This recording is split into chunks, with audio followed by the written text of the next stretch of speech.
Искусство өнөр, келечек муундун шам чырагы.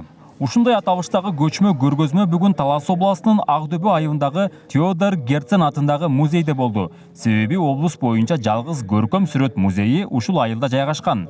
Аталган көргөзмө кыргыз эл сүрөтчүсү айкелчи Ольга Мануилованын 130 жылдыгына карата уюштурулду. Долбоор Сорос Кыргызстан фондунун колдоосу менен ишке ашты. Чопо менен иштөө, карандаш менен иштөө мастер-класстарын көрсөтөбүз. Сүрөтчү, айкелчи, ошол 7 кишиден турган топ келдик. Биз шаарда бул мастер-класстарды өткөрүп жүрөбүз. Шаарда жашагандар гана көрө алат. Бул жактан ал жака чакырганда барбайт эч ким.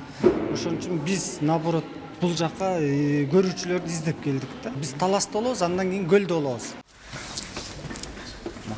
Бишкек шаарынан келген скульпторлордун катарында Жакшылык Чынтемир уулу да бар. Кесибине берилген өнөрчү Тургунбай Садыков атындагы Көркөм сүрөт академиясында 4-курста окуйт. Ал билгенин мында келген окуучуларга үйрөтүп, кызыктырган суроолоруна жооп берип жатты.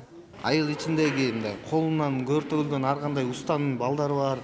Ошо баласын окуткусу келгендер бар, мисалчы.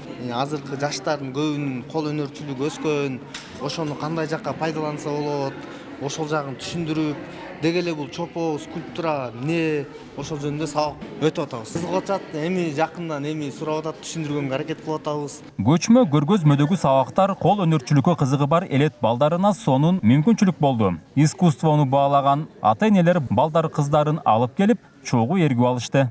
Балам пластилин өнөрүнө кызыгат. Пластилинден ар түркүн жаныбарларды жасайт.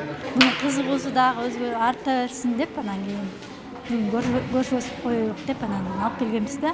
Уюштуруучуларга жакшы, рахмат, чоң рахмат. Ошо шаардан атайын келишип, ошо балдардын келечеги үчүн деп келип аткандарына рахмат.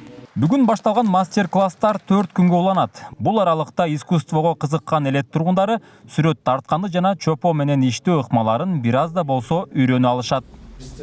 Нурсултан Курманбеков, Кайнар Ормонов, ЛТР, Талас облусу.